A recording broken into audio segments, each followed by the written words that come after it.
नमस्कार, मैं हूं प्रदीप कुमार। आप देख रहे हैं पॉलिटिकल आइडिया। पॉलिटिकल आइडिया के आज के इस अंक में आप सभी दर्शकों का बहुत बहुत स्वागत है। मित्रों, विधानसभा चुनाव परिणाम आने के बाद लगातार जहां आरजेडी तेजस्वी यादव जहां मौन धारण किए हुए हैं, एक तरह से मौन व्रत में चले गए हैं, वहीं दूसरी तरफ एआईएमआईएम के सुप्रीमो असदुद्दीन ओवैसी लगातार धन्यवाद यात्रा कर रहे हैं।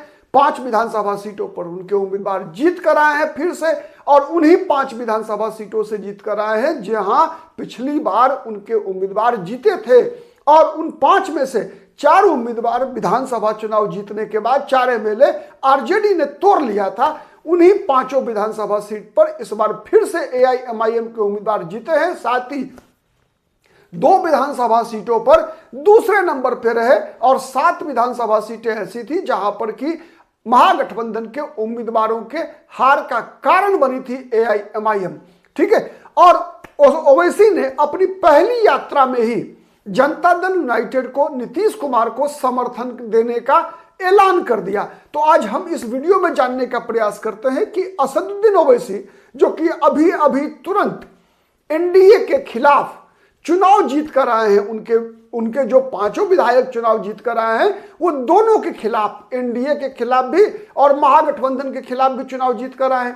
तो फिर क्यों ओवैसी नीतीश कुमार का समर्थन करने को तैयार हैं, जबकि एआईएमआईएम का दुश्मन नंबर 1 भारतीय जनता पार्टी नीतीश कुमार की सरकार में घटक है। मतलब नीतीश कुमार की सरकार अगर आज बिहार में बनी है, उसमें सबसे बड़ी भूमिका भारतीय जनता पार्टी की रही है। तो जिस गठबंधन में बीजेपी है, उसी गठबंधन की सरकार को, उसी गठबंधन के मुखिया को एआईएमआईएम समर्थन करने को क्यों तैयार है, क्यों ओवैसी ने ऐसा बयान दिया, तो समझते हैं इस वीडियो में। बने रहिएगा अंत तक, जिससे कि कोई कंफ्यूजन ना हो। पहला कारण यह है मित्रों कि आपने देखा पिछली बार क्या हुआ था। 2020 के विधानसभा चुनाव के परिणाम आने के बाद जो घटनाएं घटी, उससे ओवैसी इस बार सावधान है। घटना क्या घटी थी? जैसे ही बिहार में तेजस्वी यादव डिप्टी सीएम बने, नीतीश कुमार के मुख्यमंत्री रहते हुए, एआईएमआईएम के 4 विधायक टूटकर चले गए। इस बार बात क्या हो रही है? इस बार बात हो रही है जैसे ही आंकड़े निकल कर आए, नीतीश कुमार का शपथ ग्रहण हुआ, उसके बाद से ही प्रतिदिन राजनीतिक विश्लेषक इस आंकड़े को जुटाने में व्यस्त हैं कि कैसे नीतीश कुमार जब बीजेपी को छोड़कर पलटी मारेंगे तो वैकल्पिक सरकार बन सकती है। कैसे नीतीश कुमार, बीजेपी और जदयू के बीच का जो आंकड़ा है ना, वो 4 सीटों का है। जदयू के पास 85 एमएलए हैं, बीजेपी के पास 89 एमएलए हैं, 89, 4 का आंकड़ा का अंतर है। तो क्या नीतीश कुमार की नजर, क्या तेजस्वी यादव के बदले क्या नीतीश कुमार इस बार एआईएमआईएम के 4 उन विधायकों को नहीं तोड़ सकते जो कि पहली बार फिर से जीत कर आए हैं? तो पहला कारण कि अगर आज ही नीतीश कुमार को समर्थन देने का ऐलान ओवैसी ने कर दिया, इसका मतलब यह हो गया कि नीतीश कुमार उनके विधायकों के प्रति सॉफ्ट रहेंगे। और नीतीश कुमार को यह भरोसा दिला दिया ओवैसी ने कि आप चिंता मत कीजिए, हमारे विधायक तोड़ने की आपको जरूरत नहीं है, बल्कि आप जब चाहेंगे तब हम आपके साथ खड़े हैं। एक पहला संदेश इसका यही निकल कर आता है। दूसरा मामला क्या है?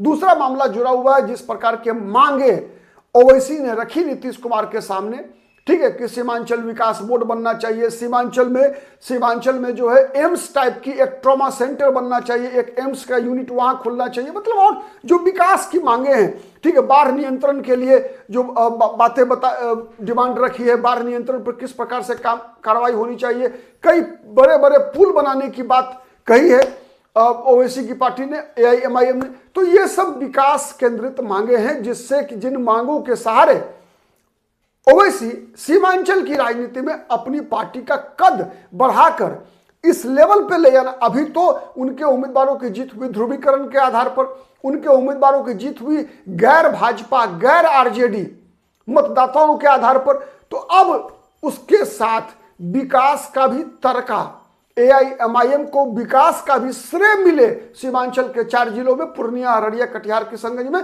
तो ये मकसद एआईएमआईएम का है और वो मकसद कब पूरा होगा? जब नीतीश कुमार उनके प्रति सॉफ्ट होंगे, नीतीश कुमार के साथ गलबहियां होगी।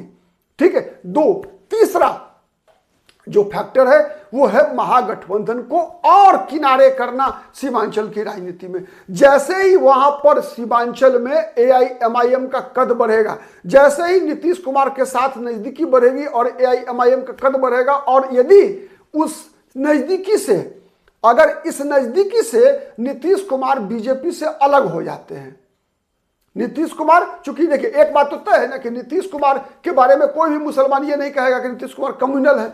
ठीक है। नीतीश कुमार हिंदूवादी नेता है, ये कोई नहीं कहेगा। नीतीश कुमार सेकुलर है लेकिन बीजेपी के पाले में है, इसीलिए नीतीश कुमार को मुसलमान वोट नहीं देते तब जब नीतीश कुमार बीजेपी के साथ जाते हैं। लेकिन जब ही नीतीश कुमार बीजेपी को छोड़कर एक कोई अलग अलायंस बनाएंगे तो मुसलमान वोट देने को तैयार। तो यदि नीतीश कुमार एआईएमआईएम के भरोसे, एआईएमआईएम के सहारे, एआईएमआईएम द्वारा बनाए गए नैरेटिव के बाद यदि नीतीश कुमार पाला बदलते हैं तो इसका श्रेय किसे मिलेगा?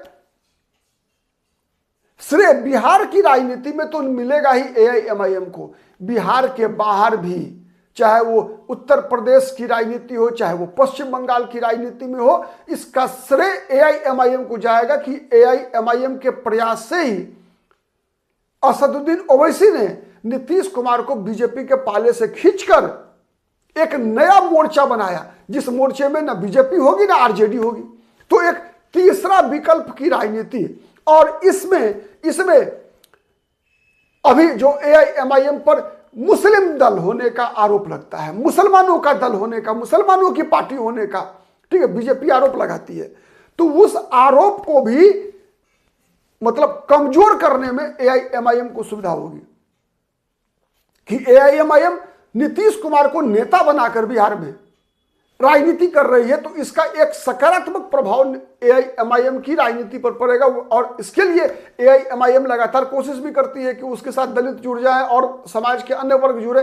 ठीक है। तो ये जो नैरेटिव एआईएमआईएम तैयार करना चाहती है, उसका इंस्टेंट बेनिफिट अगर ऐसा कुछ होता है तो उत्तर प्रदेश की राजनीति में मिल सकता है। तो ये 3-4 स्थिति ऐसी बनती है जिससे, और उसके अलावे एक और सब बातें बनती है।